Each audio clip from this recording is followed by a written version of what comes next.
Barack Obama.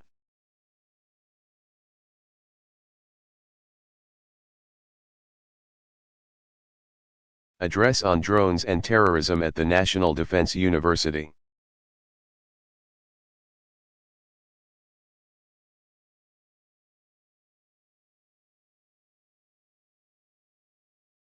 Delivered May 23, 2013, Fort McNair, Washington, D.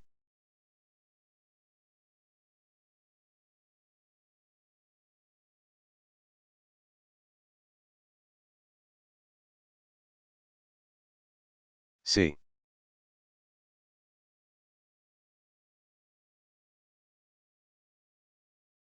It is a great honor to return to the National Defense University.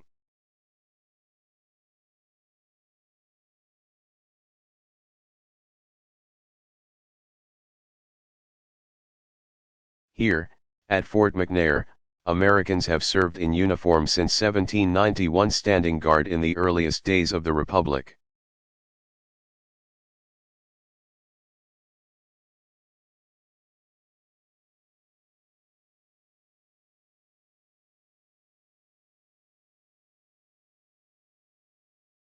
And contemplating the future of warfare here in the 21st century.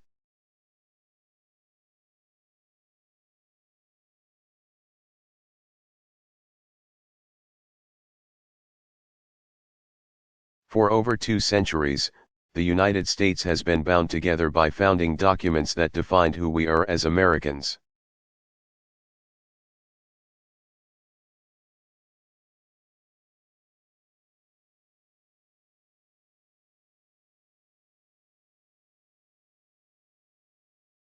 And served as our compass through every type of change.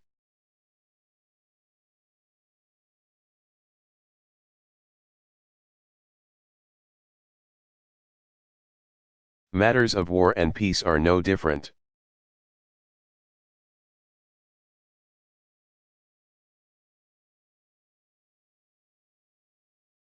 Americans are deeply ambivalent about war.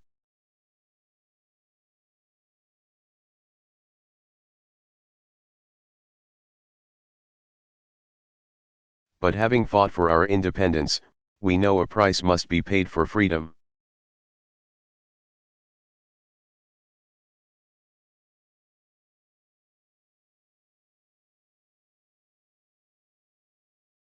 From the Civil War to our struggle against fascism, on through the long twilight struggle of the Cold War.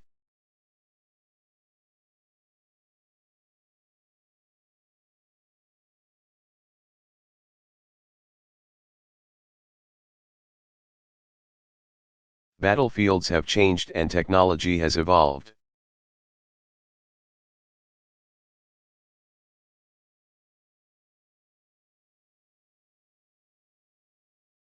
But our commitment to constitutional principles has weathered every war, and every war has come to an end.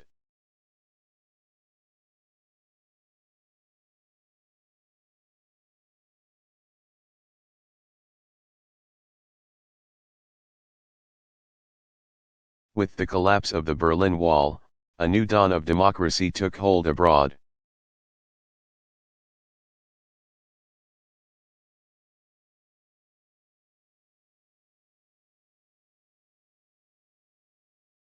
And a decade of peace and prosperity arrived here at home.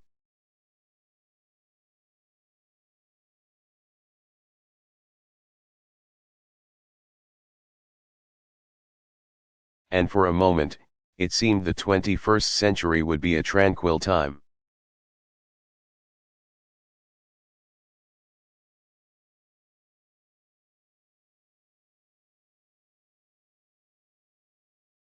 And then, on September 11, 2001, we were shaken out of complacency.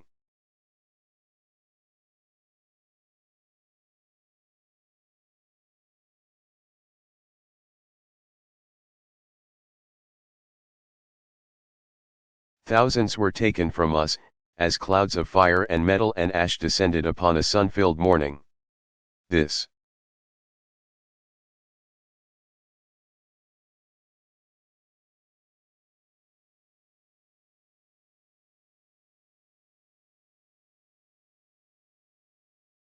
was a different kind of war. No armies came to our shores, and our military was not the principal target.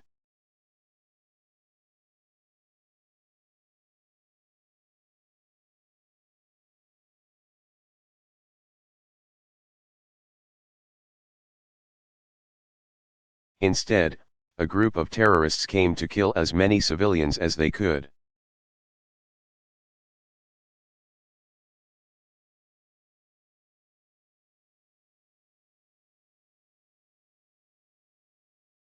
And so our nation went to war.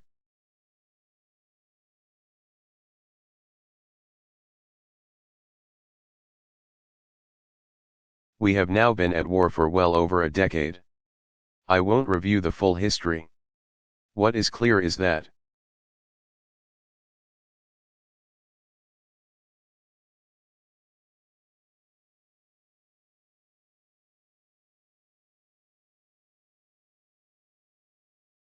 we quickly drove Al-Qaeda out of Afghanistan, but then shifted our focus and began a new war in Iraq.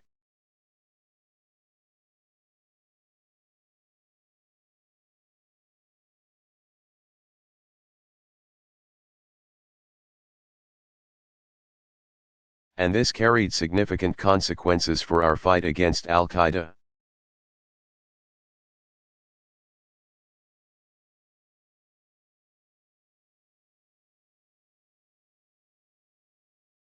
Our standing in the world, and to this day our interests in a vital region.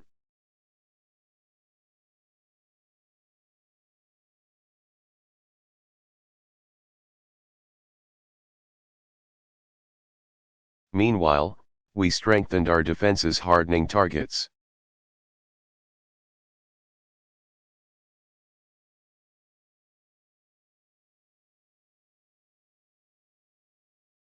Tightening transportation security, giving law enforcement new tools to prevent terror.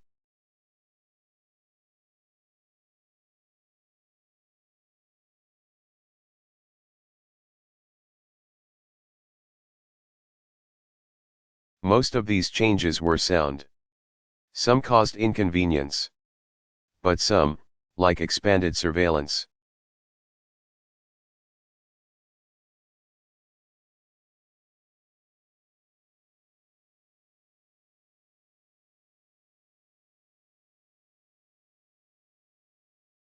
raise difficult questions about the balance that we strike between our interests in security and our values of privacy.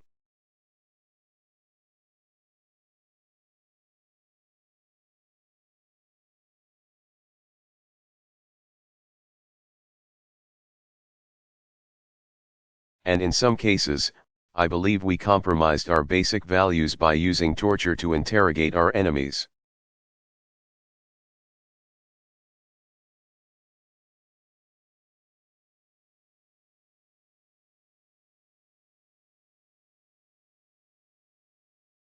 And detaining individuals in a way that ran counter to the rule of law.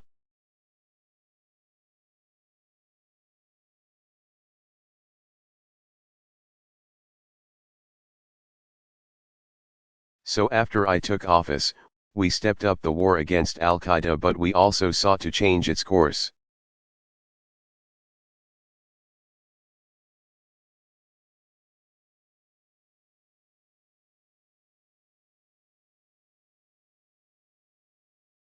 We relentlessly targeted Al-Qaeda's leadership.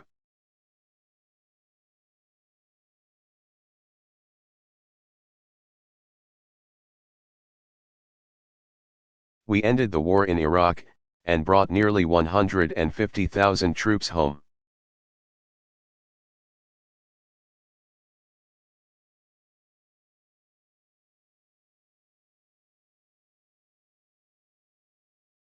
We pursued a new strategy in Afghanistan, and increased our training of Afghan forces.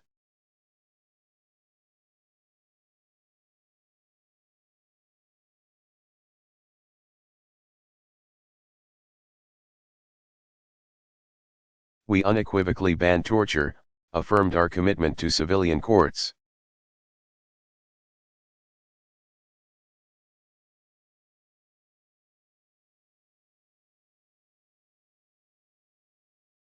worked to align our policies with the rule of law, and expanded our consultations with Congress.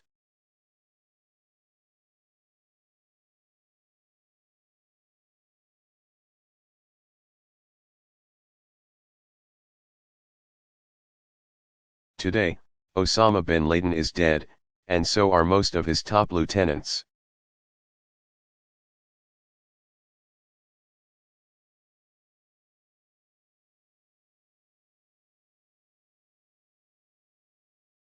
There have been no large-scale attacks on the United States, and our homeland is more secure.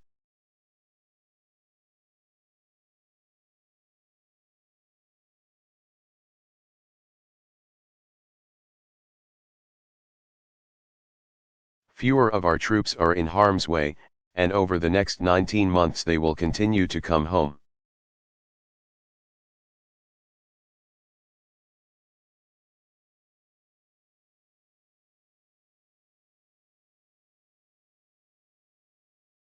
Our alliances are strong, and so is our standing in the world.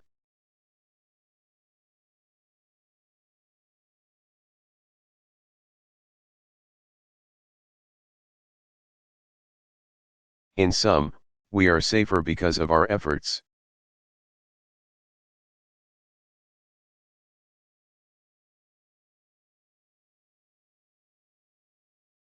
Now, make no mistake, our nation is still threatened by terrorists.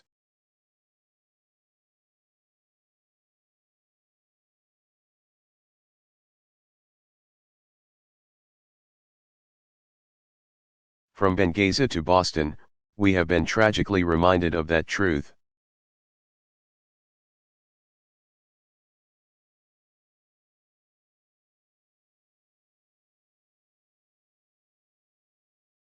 But we have to recognize that the threat has shifted and evolved from the one that came to.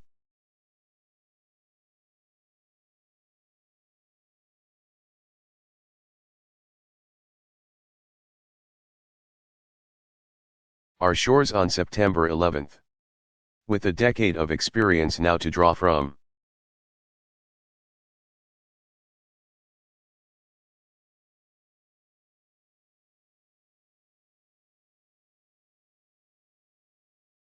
This is the moment to ask ourselves hard questions about the nature of today's threats and how we should confront them.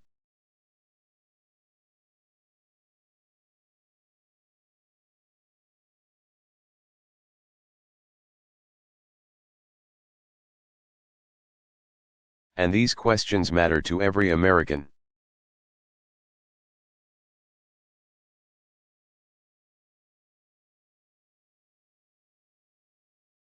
For over the last decade, our nation has spent well over $1 trillion on war.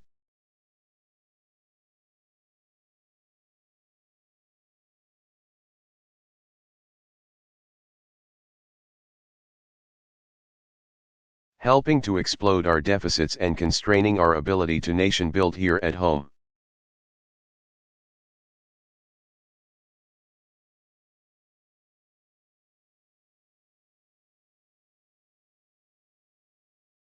Our service members and their families have sacrificed far more on our behalf.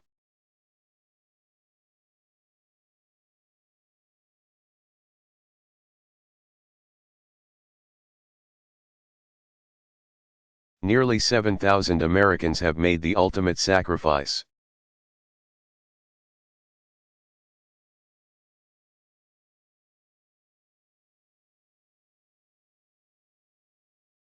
Many more have left a part of themselves on the battlefield, or brought the shadows of battle back home.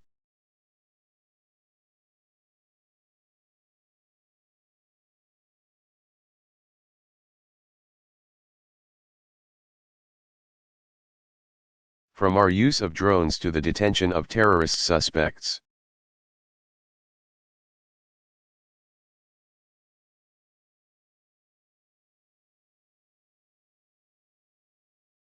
The decisions that we are making now will define the type of nation and world that we leave to our children.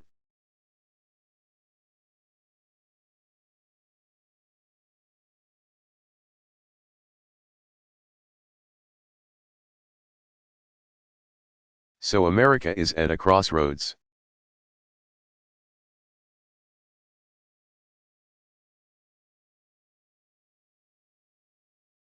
We must define the nature and scope of this struggle, or else it will define us.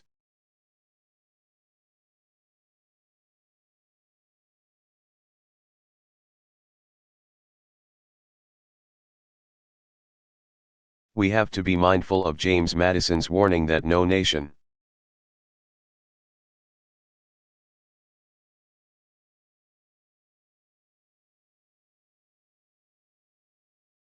could preserve its freedom in the midst of continual warfare.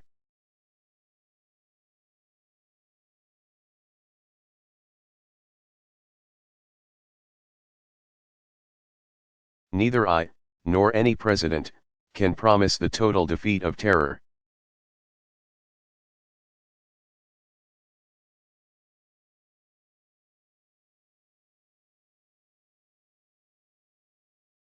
We will never erase the evil that lies in the hearts of some human beings.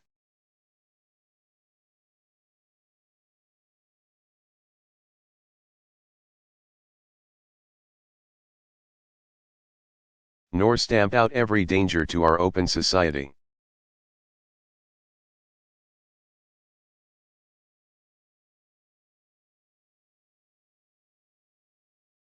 But what we can do, what we must do, is dismantle networks that pose a direct danger to us.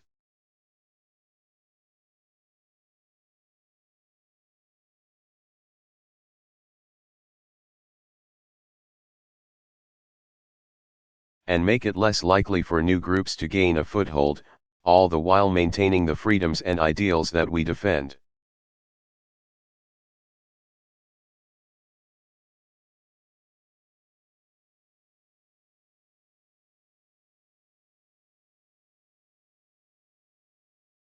And to define that strategy, we have to make decisions based not on fear, but on hard-earned wisdom.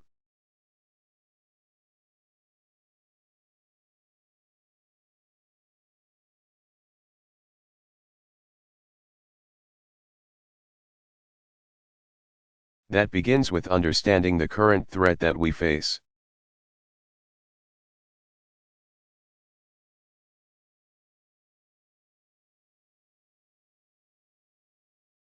Today, the core of Al-Qaeda in Afghanistan and Pakistan is on the path to defeat.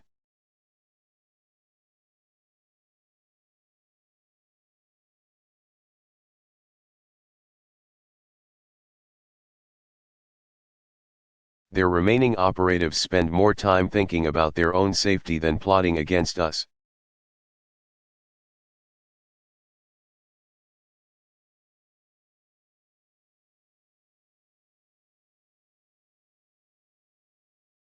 They did not direct the attacks in Benghazi or Boston.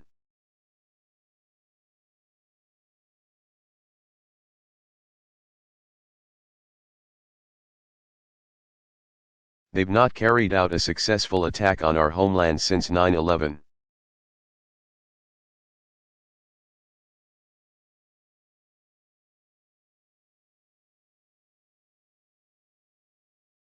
Instead, what we've seen is the emergence of various Al-Qaeda affiliates.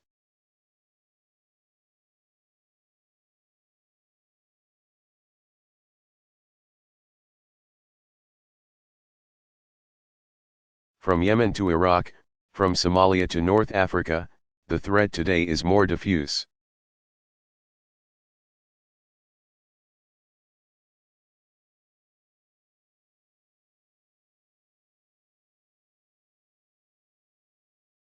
With Al-Qaeda's affiliates in the Arabian Peninsula AQAP the most active in plotting against our homeland.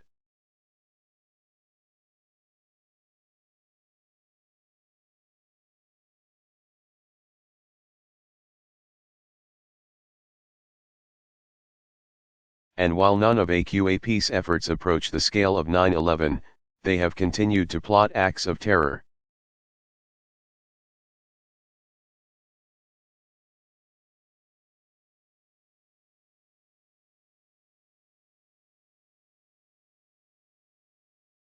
Like the attempt to blow up an airplane on Christmas Day in 2009.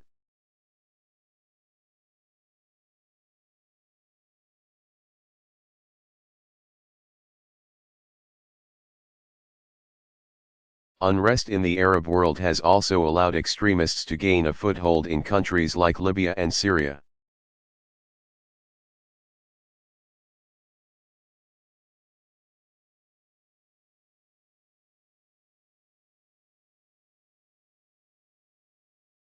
But here, too, there are differences from 9/11. In some cases,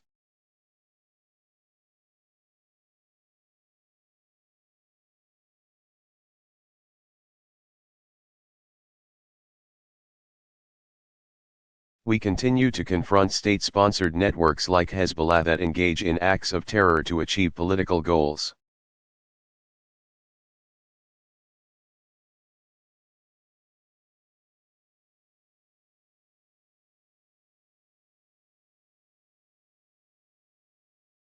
Other of these groups are simply collections of local militias or extremists interested in seizing territory.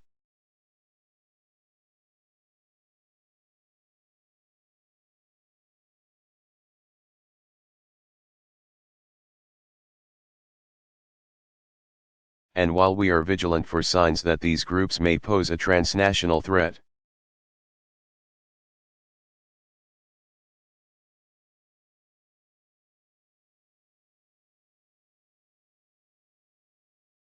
most are focused on operating in the countries and regions where they are based.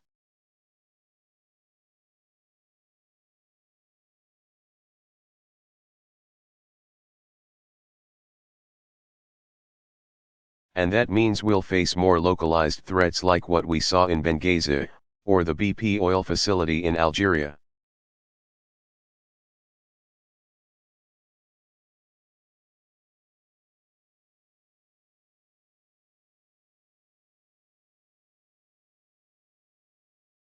In which local operatives perhaps in loose affiliation with regional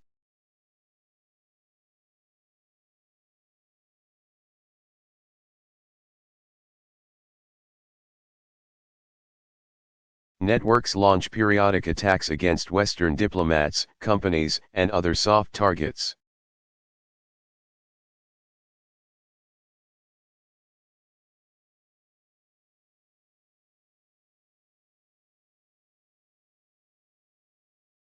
Or resort to kidnapping and other criminal enterprises to fund their operations.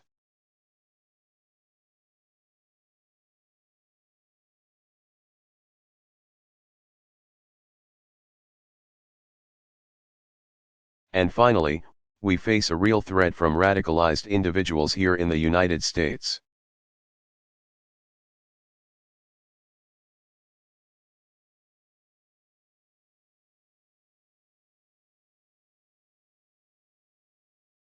Whether it's a shooter at a Sikh temple in Wisconsin, a plane flying into a building in Texas,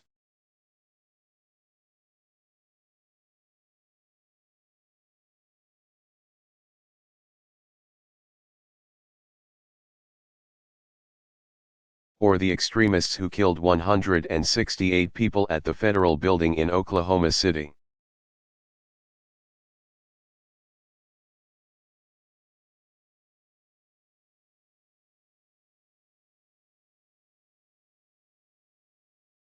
America has confronted many forms of violent extremism in our history. Deranged or alienated individuals,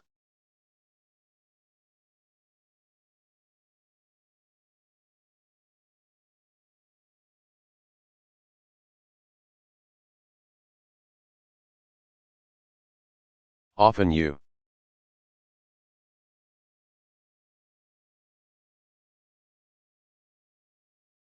as citizens or legal residents, can do enormous damage.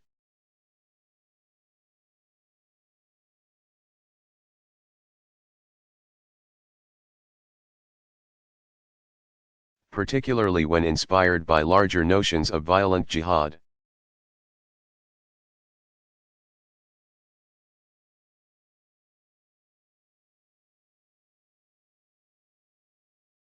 And that pull towards extremism appears to have led to the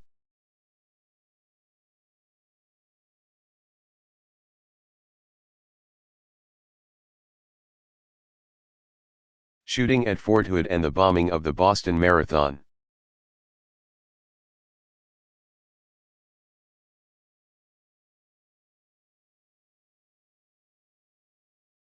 So that's the current threat: lethal yet less capable Al-Qaeda affiliates.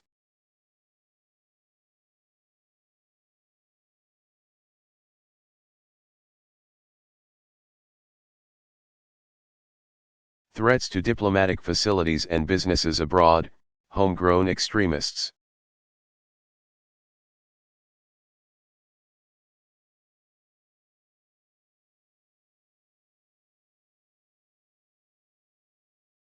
This is the future of terrorism.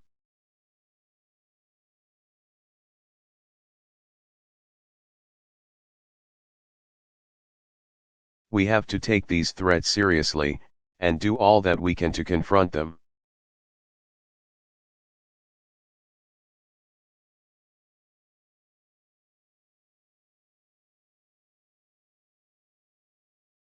But as we shape our response, we have to recognize that the scale of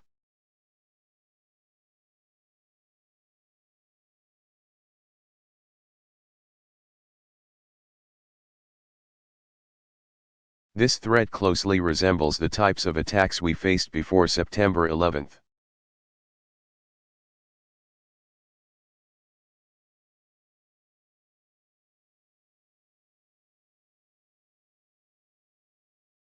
In the 1980s, we lost Americans to terrorism at our embassy in Beirut, at our Marine barracks in Lebanon.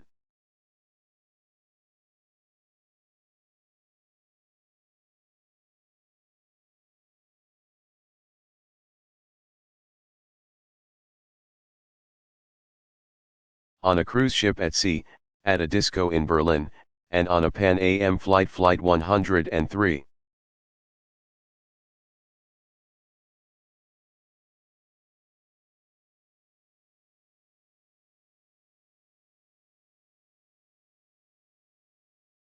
Over Lockerbie.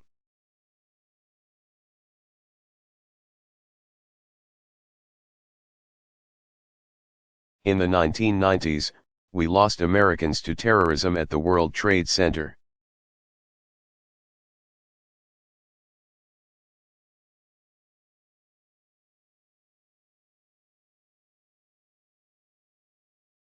At our military facilities in Saudi Arabia, and at our embassy in Kenya.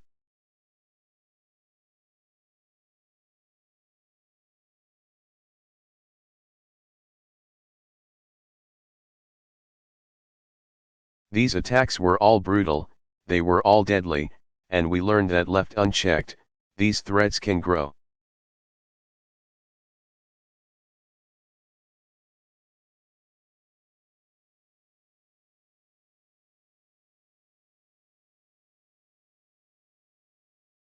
But if dealt with smartly and proportionally.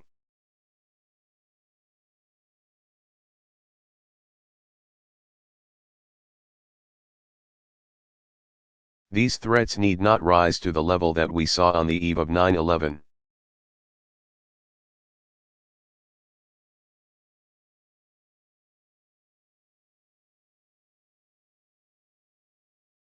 Moreover, we have to recognize that these threats don't arise in a vacuum.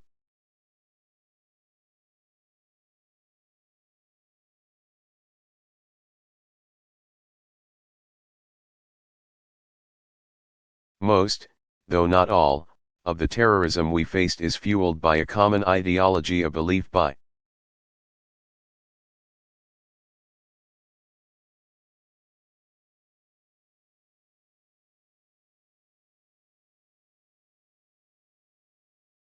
some extremists that Islam is in conflict with the United States and the West.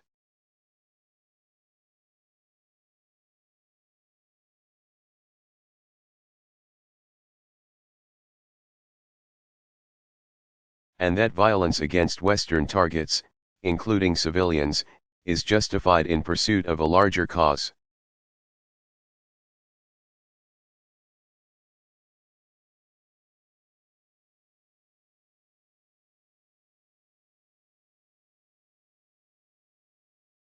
Of course, this ideology is based on a lie, for the United States is not at war with Islam.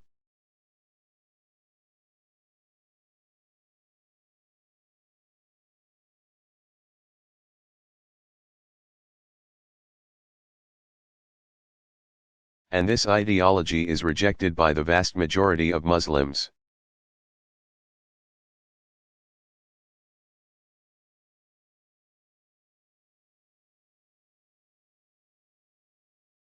Who are the most frequent victims of terrorist attacks?